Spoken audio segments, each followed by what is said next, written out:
ಶ್ರೀ ದತ್ತ ಭಾಗವತ.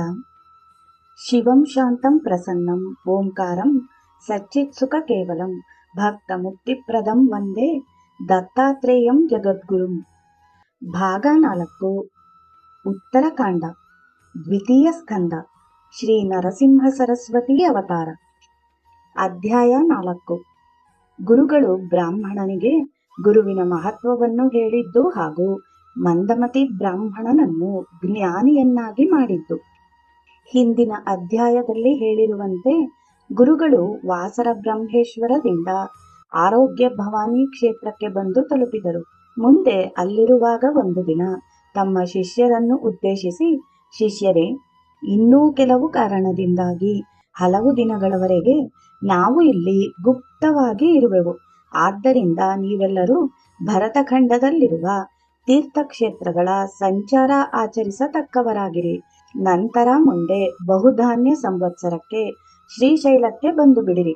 ಅಲ್ಲಿ ನಮ್ಮ ನಿಮ್ಮ ಭೇಟಿಯಾಗುತ್ತದೆ ಎಂದು ಶಿಷ್ಯರಿಗೆ ಭರತಖಂಡದಲ್ಲಿರುವ ಎಲ್ಲ ತೀರ್ಥಕ್ಷೇತ್ರಗಳ ಮಹಾತ್ಮೆಯನ್ನೂ ಹೇಳಿದರು. ಅಲ್ಲದೆ ಅವುಗಳು ಆಚರಿಸತಕ್ಕ ಕ್ರಮಗಳನ್ನು ಬೋಧಿಸಿ ಸಮಸ್ತ ಶಿಷ್ಯಗಣತೆ ತೀರ್ಥಯಾತ್ರೆಗೆ ಹೋಗುವಂತೆ ಆಜ್ಞಾಪಿಸಿ ತಾನು ಸಿದ್ಧಮುನಿಯೊಂದಿಗೆ ವೈಜನಾಥದಲ್ಲಿ ಗುಪ್ತವಾಗಿ ಇರಹತ್ತಿದರು. ಶ್ರೀ ಗುರುಗಳು ಅಲ್ಲಿರುವಾಗ ಒಬ್ಬ ಬ್ರಾಹ್ಮಣನು ಅಲ್ಲಿಗೆ ಬಂದು ಗುರುಪಾದಗಳಿಗೆ ವಂದಿಸಿ, ಸ್ವಾಮಿ, ನಾನು ಬಹುದಿವಸ ತಪಶ್ಚರ್ಯ ಮಾಡಿದರೂ ನನ್ನ ಮನವು ಸ್ಥಿರಗೊಳ್ಳಲೊಲ್ಲದು. ಆದ್ದರಿಂದ ನನಗೆ ಜ್ಞಾನದ ಮಾರ್ಗವು ಕಟ್ಟಾಗಿ ಬಿಟ್ಟಿದೆ. ಜ್ಞಾನವಿಲ್ಲದ ತಪವು ವ್ಯರ್ಥ ಎಂದು ಹೇಳುವಂತೆ ನನ್ನ ತಪಸ್ಸಿನ ಗತಿಯಾಯಿತು. ನಾನು ಗುರುಸೇವೆ ಬಹುದಿವಸ ಮಾಡುತ್ತಿದ್ದುದಕ್ಕೆ ಹೀಗಾಗಿರಬಹುದು. ಗುರುವೇ, ನೀವೇ ತಾರಕರು ಎಂಬ ನಂಬಿಕೆಯಿಂದ ಇಲ್ಲಿಗೆ ಬಂದೆನು. ನನಗೆ ಉಪದೇಶ ಮಾಡಬೇಕು ಎನ್ನಲು ಆ ಬ್ರಾಹ್ಮಣನ ಮಾತಿಗೆ ಗುರುಗಳು ನಕ್ಕು, ಎಲೋ, ನೀನು ಇದುವರೆಗೆ ಗುರುವಿಲ್ಲದೆ ಮುನಿಯು ಹೇಗಾದಿ ಎಂದು ಕೇಳಲು ಆ ಬ್ರಾಹ್ಮಣನು ಕಣ್ತುಂಬಾ ನೀರು ತುಂಬಿಕೊಂಡು, ಗುರುರಾಯರೇ, ನನಗೆ ಒಬ್ಬ ಗುರುವು ದೊರಕಿದನು. ಅವನು ಯಾವಾಗಲೂ ಬಿರುನುಡಿಗಳಿಂದ ನನ್ನನ್ನು ಧಿಕ್ಕರಿಸುತ್ತಿದ್ದನು. ನಾನು ಮಾಡಲಾರದ ಕೆಲಸವನ್ನು ಮಾಡುವುದಕ್ಕೆ ಹೇಳುತ್ತಿದ್ದನು. ನನಗೆ ವೇದಶಾಸ್ತ್ರಾದಿಗಳ ಅಭ್ಯಾಸ ಹೇಳಲಿಲ್ಲ. ನಿನ್ನ ಅಂತಃಕರಣವು ಇನ್ನೂ ಸ್ಥಿರವಿಲ್ಲ ಎಂದು ಮೇಲಿಂದ ಮೇಲೆ ನುಡಿಯುತ್ತಿದ್ದನು. ಆದ್ದರಿಂದ ಅವನು ಹೇಳಿದ ಕೆಲಸವನ್ನು ನಾನು ಮಾಡುತ್ತಿರಲಿಲ್ಲ. ಅದಕ್ಕಾಗಿ ಅವನು ಸಿಟ್ಟಿಗೇಳುವನು. ಇದರಂತೆ ಕೆಲ ದಿನಗಳು ಕಳೆದವು. ಮುಂದೊಂದು ದಿನ ನಾನೇ ಆ ಗುರುವನ್ನು ಧಿಕ್ಕರಿಸಿ ಅವನ ಆಶ್ರಮದಿಂದ ಹೊರಬಿದ್ದೆನು ಎಂದು ಹೇಳಿದನು. ಗುರುಗಳು ಅವನ ವೃತ್ತಾಂತ ಕೇಳಿ, ಎಲೋ ಬ್ರಾಹ್ಮಣ, ನೀನು ಆತ್ಮಘಾತಕಿಯು. ನಿನ್ನ ಮೂಗನ್ನು ನೀನೇ ಕೊಯ್ದುಕೊಂಡು ಅನ್ಯರಿಗೆ ಅಪಶಕುನ ಮಾಡಿದಂತಾಯಿತು. ನಿನ್ನ ಗುಣ ನಿನಗೇ ತಿಳಿಯುವುದಿಲ್ಲವೆಂದ ಮೇಲೆ ನಿನಗೆ ಜ್ಞಾನವೆಂತು ಬರುವುದು? ಮಂದಮತಿಯಾದ ನೀನು ಗುರುದ್ರೋಹ ಪದರಿನಲ್ಲಿ ಕಟ್ಟಿಕೊಂಡಿ. ನಿನ್ನ ಗುರುವಿನ ಗುಣದೋಷಗಳನ್ನು ನೀನು ಹರ್ಷದಿಂದ ಹೇಳುತ್ತಿರುವೆ ಎಂದ ಮೇಲೆ ನಿನಗೆ ಜ್ಞಾನ ಉಂಟಾಗುವುದು ಸಾಧ್ಯವಿಲ್ಲ. ನಿಧಿಯನ್ನು ಒದ್ದು ಕ್ಷುಧ ನಿವಾರಣೆಗಾಗಿ ಪ್ರಯತ್ನಿಸುವ ಮೂರ್ಖನಂತೆ ನೀನಾಗಿರುವಿ ಎಂದು ಹೇಳಲು ಆಗ ಆ ಬ್ರಾಹ್ಮಣನು, ಗುರುಗಳೇ, ನಾನು ಅಜ್ಞಾನಿಯು. ಗುರುವಿನ ಮಹತ್ವ ನನಗೆ ತಿಳಿಯಲಿಲ್ಲ. ಗುರುವನ್ನು ಅರಿತುಕೊಳ್ಳುವ ಬಗೆ ಹೇಗೆ? ನನ್ನ ಬ್ರಾಹ್ಮಣನೂ ಗುರುಗಳೇ. ನನ್ನ ಮನವು ಸ್ಥಿರವಾಗಿಸಿ ನನಗೆ ಗುರುಬೋಧೆಯಾಗುವಂತೆ ಕರುಣಿಸಿರಿ ಎಂದು ಬೇಡಿಕೊಂಡನು. ಗುರುಗಳು ಅವನಿಗೆ, ಮುನಿಯೇ, ನಿನಗೆ ಗುರುಸೇವೆಯ ವಿಧಾನವನ್ನು ವಿಸ್ತರಿಸಿ ಹೇಳುವೆನು, ಕೇಳು ಎಂದು ಅವನಿಗೆ ಗುರು ಮಹಾತ್ಮೆ ಕುರಿತು ಹೇಳಹತ್ತಿದರು. ಅದು ಎಂತೆಂದರೆ, ತಂದೆ ತಾಯಿಗಳು ಗುರುಗಳು, ತನಗೆ ಜ್ಞಾನೋಪದೇಶ ಮಾಡುವವನು ಪರಮ ಗುರುವು. ಶಿವನಾರಾಯಣ ಸ್ವರೂಪರೂ ಗುರುಗಳು. ಈ ಎಲ್ಲಾ ಗುರುಗಳನ್ನು ಏಕಾಗ್ರ ಮನದಿಂದ ಸೇವಿಸಬೇಕು. ಅಲ್ಲದೆ ಇದರ ಸ್ಪಷ್ಟತೆಗಾಗಿ ಒಂದು ಕಥೆಯನ್ನು ಹೇಳುವೆನು ಕೇಳು. ಅದಾವುದೆಂದರೆ, ದ್ವಾಪರದ ಕೊನೆಯಲ್ಲಿ ಧೌಮ್ಯ ಎಂಬ ಹೆಸರಿನ ಋಷಿಗಳಿದ್ದರು. ಅವರ ಬಳಿಯಲ್ಲಿ ಅರುಣಿ, ಪಾಂಚಾಲ, ಬೈಂದ ಹಾಗೂ ಉಪಮನ್ಯು ಈ ಮೂವರು ವೇದಾಭ್ಯಾಸ ಮಾಡುತ್ತಿದ್ದರು. ಒಂದು ದಿನ ಆ ಧೌಮ್ಯ ಗುರುಗಳು ತಮ್ಮಲ್ಲಿ ಸೇವೆ ಮಾಡಿಕೊಂಡಿದ್ದ ಮೂವರು ಶಿಷ್ಯರ ಅಂತಃಕರಣವನ್ನು ಓರೆಗೆ ಹಚ್ಚಿ ನೋಡುವ ವಿಚಾರ ಮಾಡಿದರು. ಅದರಂತೆ ಅವರು ತಮ್ಮ ಶಿಷ್ಯ ಅರುಣಿಯನ್ನು ಕರೆದು, ಎಲೋ, ನೀನು ನಮ್ಮ ಭತ್ತದ ಗದ್ದೆಗೆ ಹೋಗು. ಕೆರೆಯ ಕಾಲುವೆಯನ್ನು ಸಾಗಿಸಿ ಗದ್ದೆಯನ್ನು ನೀರಿನಿಂದ ತೊಯ್ಯಿಸು ಎಂದು ಹೇಳಲು ಆಗಲೇ ಅರುಣಿಯು ಗದ್ದೆಗೆ ಹೋಗಿ ನೋಡುತ್ತಾನೆ. ಗದ್ದೆಯು ಎತ್ತರವಾಗಿಯೂ ಕೆರೆಯ ಕಾಲುವೆಯು ಕೆಳಕ್ಕಾಗಿಯೂ ಇದ್ದದ್ದು ಅವನಿಗೆ ಕಂಡು ಬಂದಿತು. ಅವನು ವಿಚಾರಕ್ಕೊಳಗಾದನು. ಗದ್ದೆಗೆ ನೀರೆರೆಸುವ ಉಪಾಯ ಕಂಡನು. ಗದ್ದೆಯಿಂದ ಕೆಳಕ್ಕಾಗಿ ಹರಿದು ಹೋಗುತ್ತಿರುವ ಕಾಲುವೆಗೆ ತಾನೇ ಅಡ್ಡಲಾಗಿ ಮಲಗಿದನು. ಅದರಿಂದ ಮುಂದೆ ಸಾಗುವ ನೀರು ಅಲ್ಲಿಯೇ ತಡೆದು ನಿಂತಿತು.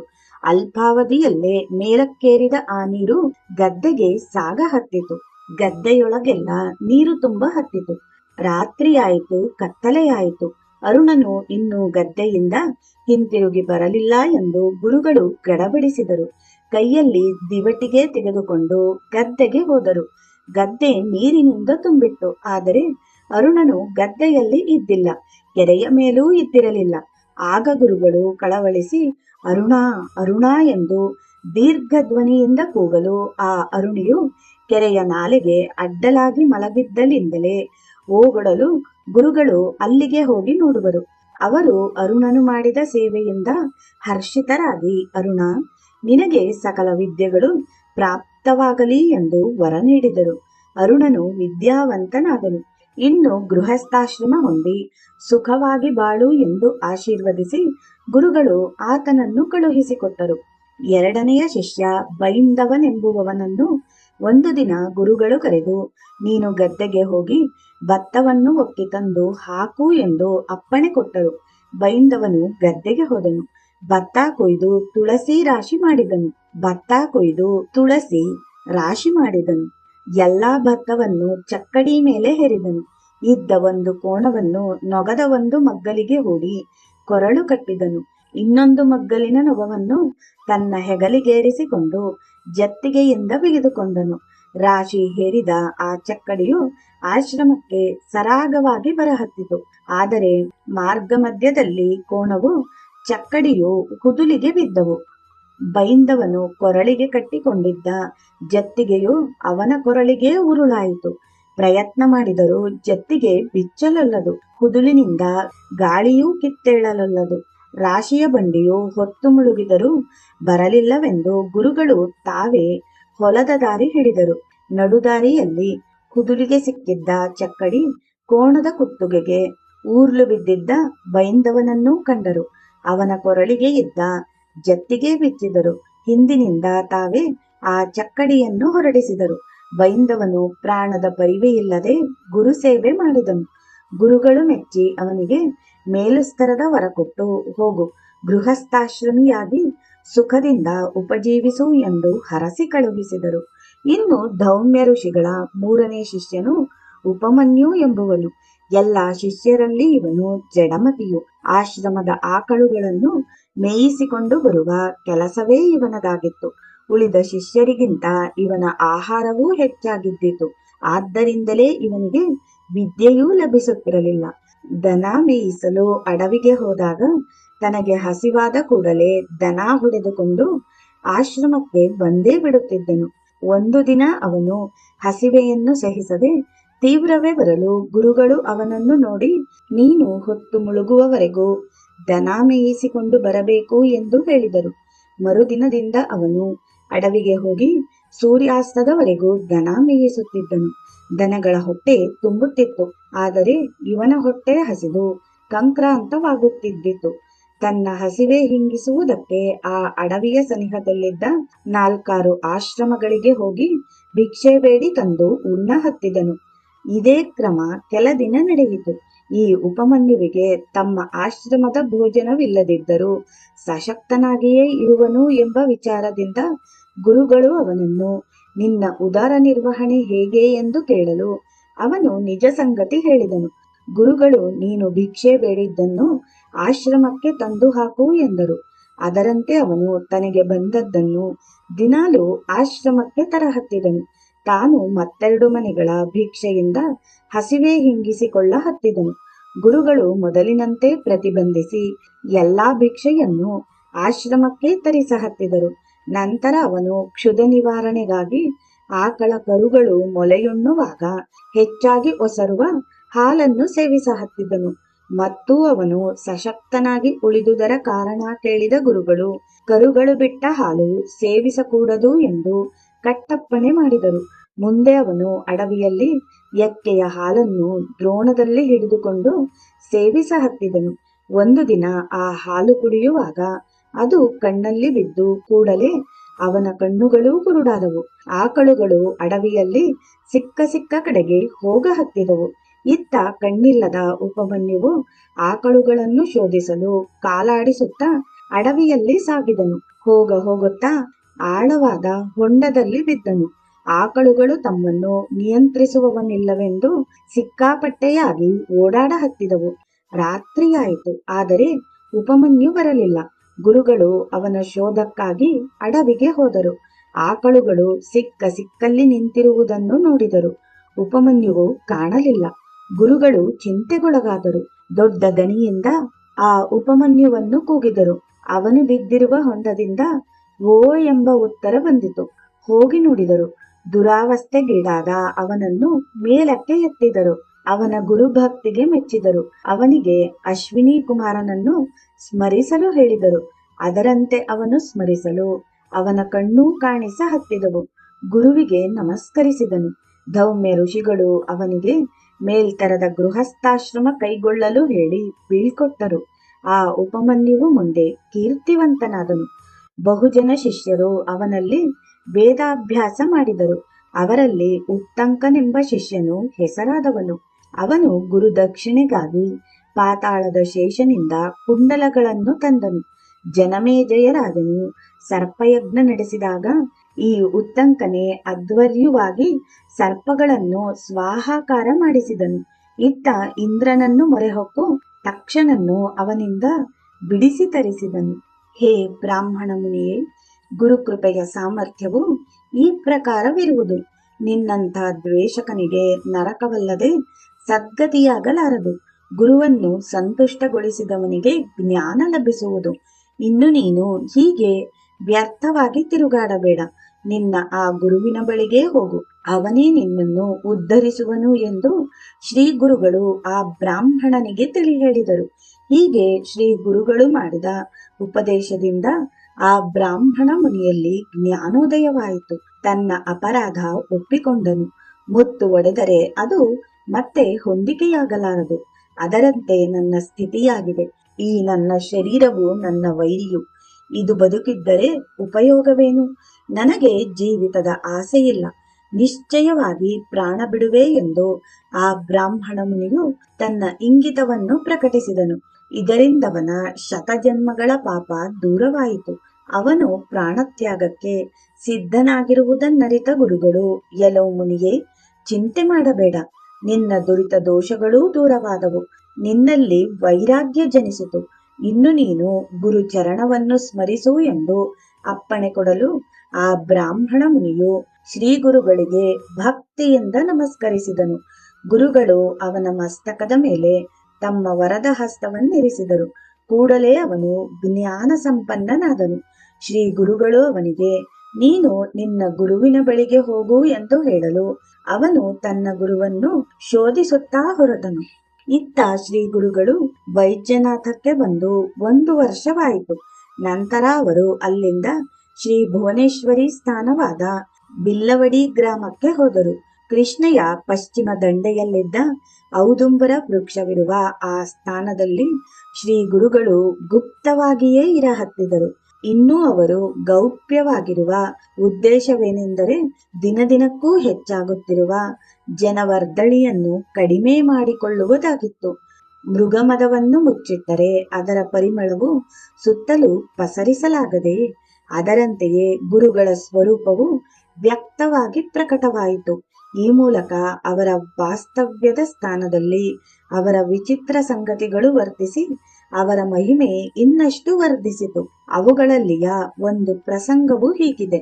ಕರವೀರ ಕ್ಷೇತ್ರದಲ್ಲಿ ವೇದಶಾಸ್ತ್ರ ಸಂಪನ್ನ ಬ್ರಾಹ್ಮಣನೊಬ್ಬನಿದ್ದನು. ಕರ್ಮ ಮಾರ್ಗದ ಆಚರಣೆಯಲ್ಲಿ ಅವನು ನಿಷ್ಠೆಯುಳ್ಳವನಾಗಿದ್ದನು. ಆ ಬ್ರಾಹ್ಮಣನಿಗೆ ಒಬ್ಬ ಮಗನು ಹುಟ್ಟಿದನು. ಅವನು ತಂದೆಯಂತೆ ವಿದ್ವಾಂಸನಾಗಿರಲಿಲ್ಲ. ಮಂದಮತಿಯಾದ ಆ ಮಗನು ಸ್ನಾನ ಸಂಧ್ಯಾದಿ ಕ್ರಿಯಾಕರ್ಮ ವಿರಹಿತನಾಗಿ ಮೂರ್ಖರ ಮಾಲಿಕೆಯಲ್ಲಿ ಗಣಿಸಲ್ಪಡ ಹತ್ತಿದನು. ಪಠಣ ಶಕ್ತಿ, ಗ್ರಹಣ ಶಕ್ತಿ, ಸ್ಮರಣ ಶಕ್ತಿಗಳು ಅವನಲ್ಲಿ ಎಷ್ಟು ಮಾತ್ರವೂ ಇರಲಿಲ್ಲ. ವಿದ್ವಾಂಸರು ಅವನನ್ನು ಹಲವು ಬಗೆಯಿಂದ ಹೀಯಾಳಿಸ ಹತ್ತಿದರು. ಅವರೆಲ್ಲರೂ ತನ್ನನ್ನು ಧಿಕ್ಕರಿಸುವುದು ಅವನಿಗೆ ಅಸಹನೀಯವಾಯಿತು. ತಾನು ಅವಿದ್ಯಾವಂತನಾಗಿದ್ದರಿಂದ ಪಶ್ಚಾತ್ತಾಪ ಪಡಹತ್ತಿದನು. ವಿದ್ಯೆಯ ಮಹತ್ವವನ್ನು ಸ್ಮರಣೆಗೆ ತಂದುಕೊಂಡು ತಾನು ವಿದ್ಯೆ ಕಲಿಯಲಿಲ್ಲವಲ್ಲ ಎಂದು ಹಳಹಳಿಸ ಹತ್ತಿದನು. ಊರಿನ ಬ್ರಾಹ್ಮಣರು ಸಿಕ್ಕಾಪಟ್ಟೆಯಾಗಿ ಅವನಿಗೆ ಹೇಯವಾಗಿ ನುಡಿಯ ಹತ್ತಿದರು. ತತ್ಪರಿಣಾಮವಾಗಿ ಅವನಲ್ಲಿ ವೈರಾಗ್ಯವೇ ಹುಟ್ಟಿತು. ಅದೇ ಕಾವಿನಲ್ಲಿ ಅವನು ಊರು ಮನೆಗಳನ್ನು ಬಿಟ್ಟು ದೂರದ ಅರಣ್ಯ ಸೇರಿದನು. ತನ್ನ ಅದೃಷ್ಟವನ್ನು ಹಳಿದುಕೊಳ್ಳುತ್ತಾ ಹಸಿವೆ ನೀರಡಿಕೆಗಳನ್ನು ತೊರೆದು ಪ್ರಾಣ ಕೊಡುವ ನಿಶ್ಚಯ ಮಾಡಿಕೊಂಡನು. ಆದರೂ ಅವನು ಮತ್ತೆ ವಿಚಾರ ಮಾಡಿದನು. ಸಮೀಪದಲ್ಲಿಯ ಭುವನೇಶ್ವರಿ ದೇವಿಯನ್ನು ಕಂಡು ಆಕೆಯೆದುರು ನಿಂತು ಪ್ರಾರ್ಥಿಸಬೇಕಾದ ವಿಧಾದಿಗಳಿಂದ ತನ್ನ ಇಹಜನ್ಮ ಸಾರ್ಥಕ ಮಾಡಿಕೊಳ್ಳಬೇಕು. ಇವೆಲ್ಲವುಗಳನ್ನು ಮನಸ್ಸಿನಲ್ಲಿ ತಂದುಕೊಂಡು ನೇರವಾಗಿ ಬಿಲ್ಲವಡಿಗೆ ಹೋದನು. ಭುವನೇಶ್ವರಿ ದೇವಿಯ ದರ್ಶನ ಮಾಡಿದನು. ತನ್ನ ಉದ್ದಿಷ್ಟ ಸಾಧನೆಗಾಗಿ ಸ್ನಾನ, ಸಂಧ್ಯೆ, ಅನ್ನ, ನೀರು, ನಿದ್ದೆ, ಹಸಿವು ಇವುಗಳೇನೊಂದನ್ನು ಮನಸ್ಸಿಗೆ ತಾರದೆ ಭುವನೇಶ್ವರಿಯ ಮುಂದೆ ಕೈ ಮುಗಿದುಕೊಂಡು ಅತ್ತಿತ್ತ ಚಲಿಸದೆ ನಿಂತು ಬಿಟ್ಟನು.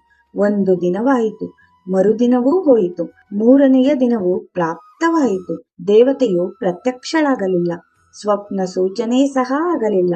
ಅದರಿಂದಾಗಿ ದೇವತೆಯ ಮೇಲೆ ಕುಪಿತನಾದ ಅವನು ಶಸ್ತ್ರದಿಂದ ತನ್ನ ನಾಲಿಗೆಯನ್ನು ಕುಯ್ದುಕೊಂಡು ಆಕೆಯ ಮುಂದಿಟ್ಟನು.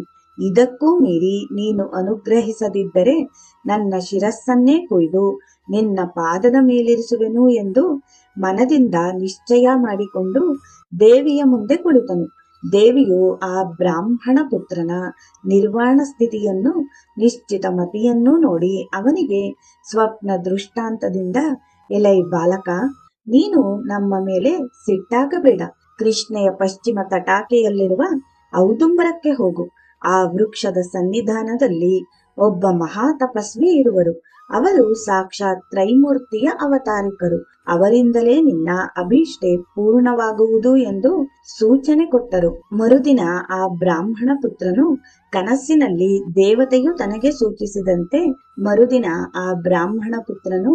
ಕನಸಿನಲ್ಲಿ ದೇವತೆಯು ತನಗೆ ಸೂಚಿಸಿದಂತೆ ಔದುಂಬರ ಸನ್ನಿಧಿಗೆ ಬಂದನು. ಶ್ರೀ ಗುರುಗಳನ್ನು ಕಂಡನು. ಶಿರವಾಗಿ ನಮಸ್ಕರಿಸಿದನು. ಮನಸ್ಸಿನಿಂದ ಗುರುಸ್ತೋತ್ರ ಮಾಡಿದನು. ಶ್ರೀ ಗುರುಗಳು ಆ ಬ್ರಾಹ್ಮಣ ಪುತ್ರನ ವೃತ್ತಾಂತವನ್ನೆಲ್ಲ ತಾವೇ ಅರಿತುಕೊಂಡು ಸಂತುಷ್ಟರಾಗಿ ಅವನನ್ನು ತಮ್ಮ ಮುಂದೆ ಕರೆದು ತಮ್ಮ ವರದ ಹಸ್ತವನ್ನು ಅವನ ತಲೆಯ ಮೇಲಿಟ್ಟರು. ಕೂಡಲೇ ಅವನ ಛೇದಿತ ಜಿಹ್ವೆಯು ಮೊದಲಿನಂತೆ ಉತ್ಪನ್ನವಾಯಿತು. ಶ್ರೀ ಗುರುಚರಣದ ಸ್ಪರ್ಶವಾದ ಕೂಡಲೇ ಆ ಬ್ರಾಹ್ಮಣ ಪುತ್ರನು ಸಕಲ ವಿದ್ಯಾ ಪಾರಂಗತನಾದನು. ವೇದಶಾಸ್ತ್ರ, ತರ್ಕ, ಭಾಷ್ಯಗಳು ಅವನಿಗೆ ಮುಖೋದ್ಗತವಾದವು ಎನ್ನುವಲ್ಲಿಗೆ ಈ ಅಧ್ಯಾಯವು ಮುಕ್ತಾಯವಾಗುತ್ತದೆ. ಜೈ ಗುರುದೇವ ದತ್ತ.